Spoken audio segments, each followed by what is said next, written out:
What is up, good people? Jungle Inc. here. Hope you're doing well. The big news of today, Larsen officially supporting Vice President Kamala Harris for president. This riled a lot of people up. Look, Silicon Valley, San Francisco, fintech companies, they're as far left as you get. Today was no surprise. And I'm not one of these people that are going to tell you how to think, how to vote, what your worldview should be, what should be important to you. That's your right to get behind whichever side you think is best. But as the chairman of the board of Ripple, even if you think that Kamala Harris is the best to be president, you should use this moment to push, to say, you know what, we need you to come on the record and make clear statements on crypto policy, to give away your money and your endorsement after what just happened the last 4 years under this administration is a crime against humanity. Now, I know that it's been a lot worse on Ripple stockholders and on XRP investors. Look, this guy, life's been pretty cush, hasn't it?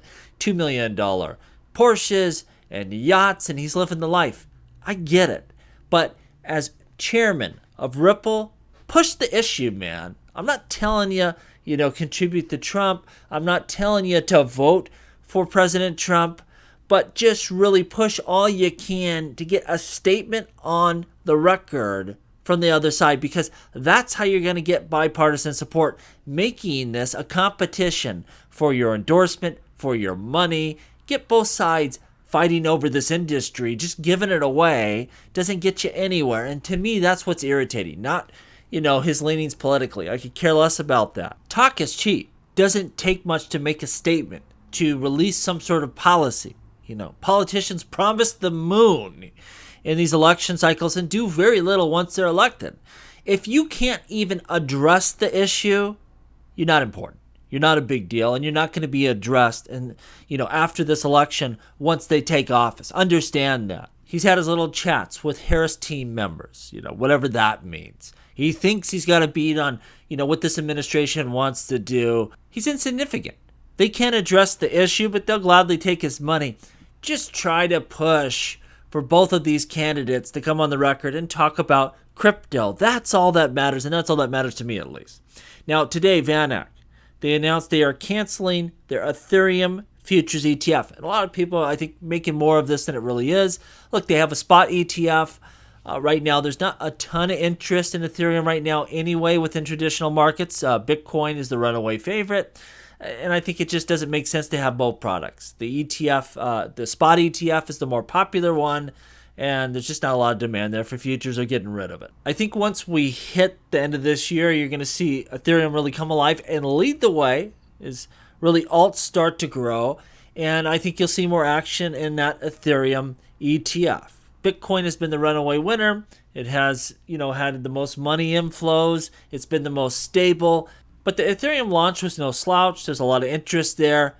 And again, I think once this space really turns bullish, that's going to open the door for not just Ethereum to show a lot of action, but for more altcoins to make it across that finish line. I think there's going to be a lot more than just Bitcoin and Ethereum. 2025 should be the year, but we're going to have to see this space heat up a little bit. Just my opinion. Right now, really, XRP, we got to understand it's going through a little bit of a turbulent time. It's a time of growth, a time of change, a time of flux in a lot of ways. The feature sets we see, what is the direction of this blockchain? The partners that Ripple works with, they've had a traditional amount of developers they've worked with.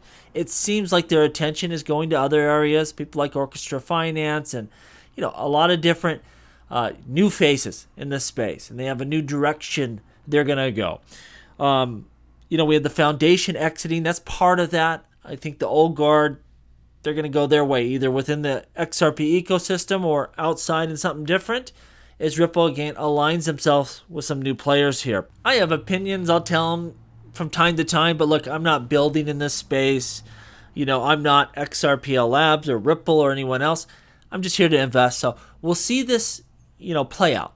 And is this pivot, is it successful? Does it build value? Does it bring more people on chain? Because what they've been doing isn't working. I'm not saying this new chapter is the answer per se, but they got to try something. They got to shake things up. As investors, we just got to sit back and see how it plays out. Does this lead to something substantial? Are more people using the Ripple stablecoin? Are more people using the products built by some of these new partners? And, how do they work and give respect to some of the people that have been around? Because I think there's still a lot of value there. I saw one of the main Ripple devs talking to Weedsy Wind about the future programmability. I like that. I want to make sure we pay them the proper respect, because these are the developers that know what they're doing. They've been around, they're battle tested, and we know they're here for the long term. I think you want to keep those people around. But again, I'm not Ripple, I'm not calling the shots. We'll have to see it play out. But I don't think you panic here. This is going to be a good bull run. First time in history you can just buy XRP direct. But for a long-term hold here, you're going to have to see how some of these issues develop. And to me, the first big test is Ripple. Do they have success with that stablecoin? Do they get some traction, some growth? Are they getting adoption of the use there? Can they launch a product or service that's successful? That's my question. We're going to find out soon enough. And I think that'll give you a good idea of their plans going forward. Let me know what you think down below. As always, please like, please subscribe. The revolution will be televised right here on Jungle Link.